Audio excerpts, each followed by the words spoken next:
Lila sat in Elias's room, the candlelight flickering on the table, illuminating the dusty old books. After the rainy night, she had agreed to stay, drawn in by Elias's confession of love and his promise to reveal the whole truth. But her heart was still unsettled, wavering between her newfound love and her suspicions of his past. She stood, silently rummaging through the bookshelves for more clues about the ritual, about Clara, anything that might help her understand better.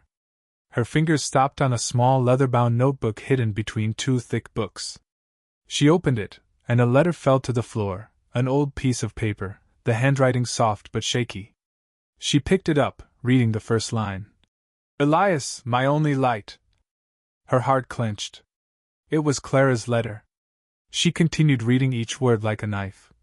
"You are all I have, but your love consumes me. I fear the day we break the curse, but I would do anything for you." Lila trembled, the letter falling from her hand as Elias entered the room. He stopped, his eyes darkening at the sight of the letter on the floor. "What are you doing?" he asked, his voice cold. She stood up, facing him. "What is this, Elias?" she growled, pointing at the letter. "Clara called you her only light. She loved you so much she sacrificed herself, and now what am I? A shadow that replaced her?" Elias stepped forward, his face tense, his eyes flashing. "You misunderstand," he said, his voice low but sharp. "Clara is my past. I didn't want her to die, but I couldn't save her. You, Lila, you're different." "Different how?" Lila cried, tears welling in her eyes. "I see the way you look at her. I see the pain in your eyes. I'm just a replacement, aren't I? A tool for your redemption?" Elias grabbed her hand, pulling her close, his grip so tight it hurt. "Stop," he growled. "Clara is my past, but you're my future. I love you, not because you're like her, but because you're strong, stubborn, and make me want to live again." Lila jerked her hand away, stepping back. "How can I trust you?" she asked, her voice shaking. "Every time you talk about her, I feel inadequate. I don't want to be second, Elias." He lunged forward, pushing her against the wall, his hands gripping her shoulders. "You're not second," he whispered, his voice hoarse. "Clara loves me, but I can't love her like I love you. I'm afraid of losing you, Lila, more afraid than I've ever been with Clara." Then he kissed her, a demanding, forceful kiss as if to prove his point. Lila struggled, pushing at his chest, but his strength was overwhelming. She felt the desperation in every touch, every breath, and slowly, she stopped fighting. But when he left her lips, she pushed him away again, gasping. "I need time," she said, her voice choked. "I don't know if I can take this." Elias pulled back, his face pained. "Okay," he whispered. "But don't leave me." "Not now." Lila turned away, leaving the room, tears falling silently. She stepped outside, the cold wind blowing through the Ravenswood grounds, carrying a strange sound, a low, cold laugh echoing in the distance. She turned back, and through the mist, she caught a glimpse of Clara, her eyes empty, her smile mocking, as if she were enjoying the chaos between Lila and Elias. Lila hugged herself, feeling a mixture of jealousy and fear, wondering if she could overcome Clara's ghost. Lila walked into the Ravenswood library, the light from the sconces dimming over the towering shelves. After she argued with Elias, she'd avoided him all day, trying to sort out her feelings. But she couldn't deny it, even though jealousy and doubt burned inside her, she loved him, which scared her more than any soul in the school.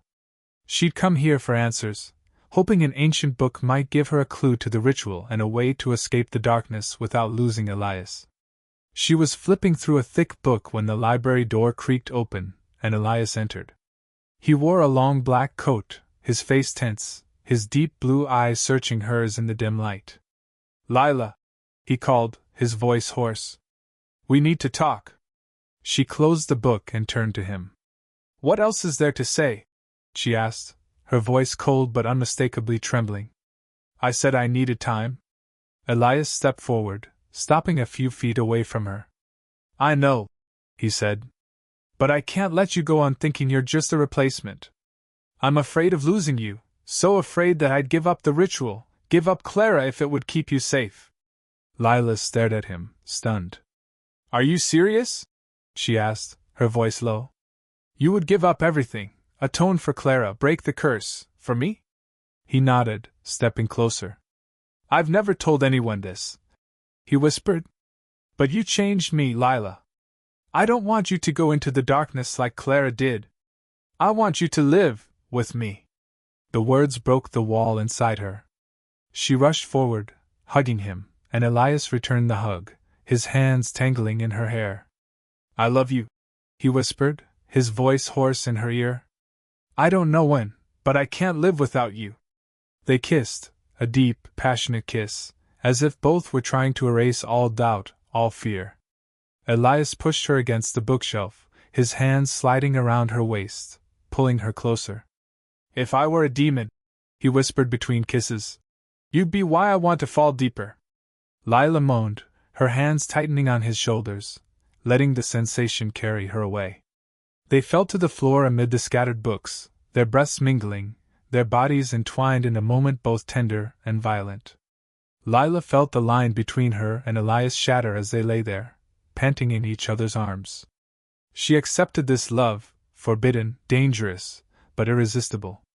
But when she looked up, she caught sight of a book on a nearby shelf. The cover read, The Last Sacrifice. She flinched, a sense of unease creeping in. Elias, she whispered, if we abandon the ritual, what will happen to Clara? He stiffened, his eyes darkening. I don't know, he said. But I'll find a way. I promise. Lila nodded, holding him tighter, trying to push away her worries. But in her heart, the book was a warning, a reminder that the darkness of Ravenswood had not yet left them and that this love could be their only light or the fire that would consume them both. Lila sat in the Ravenswood library, the dim light from the wall lamps illuminating her face. After the intense moment with Elias in this room, she couldn't stop thinking about the book she'd glimpsed. The Last Sacrifice. Elias's promise to abandon the ritual warmed her, but part of her was uneasy. She needed to know the truth about her role and the actual cost of the ritual. She flipped through the pages on the table, searching for any clue explaining why she was the chosen one. Her fingers stopped on an ancient book with a tattered leather cover, the title faded but still legible. The Ritual of the Curse. She opened it, and a handwritten line caught her eye. The chosen one must sacrifice blood and soul to open the door, freeing those bound. Her heart clenched.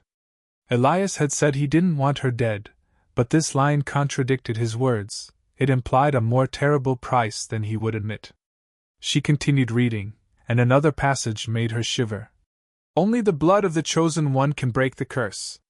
Without sacrifice there is no freedom. Lila slammed the book shut, her breath coming in short gasps. Elias had known this all along, she was sure of it.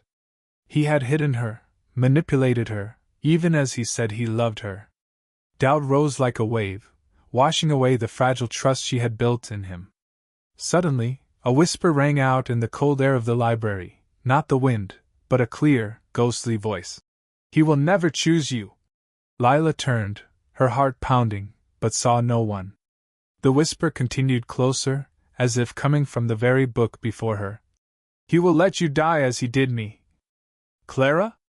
Lila whispered, her voice trembling. There was no answer, only a low, echoing laugh so cold it made her shiver. She stood up, clutching the book to her chest, determined to confront Elias immediately. She couldn't let him continue to hide, not when her life was on the line. She found him in the office, standing at his desk, holding a rune charm. He looked up when she entered, his eyes darkening at seeing the book in her hand. What did you find? He asked, his voice cautious.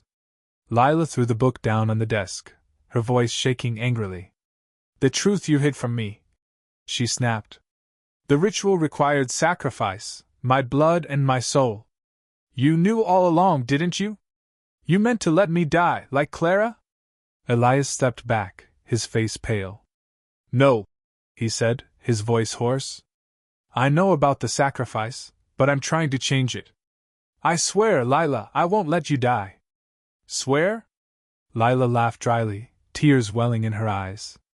Like you swore to Clara? I heard her, Elias. She said you would betray me. How can I trust you when you won't tell me the truth? Elias rushed forward, grabbing her hand and pulling her close. Clara doesn't understand, he whispered, his eyes full of pain. I don't want to lose her, but I'm not strong enough to save her. With you, I would do anything to keep you alive. She pulled away, stepping back. I don't know, she said, her voice breaking. I love you, Elias, but I can't live in fear of betrayal. I need to be sure. He knelt before her, took her hand, and bowed his head. Trust me, he pleaded. I'll find a way. I can't lose you. Lila looked at him, tears falling, but Clara's whisper echoed in her head. He would never choose you. She turned away, leaving the office, determined to find the truth, no matter the cost.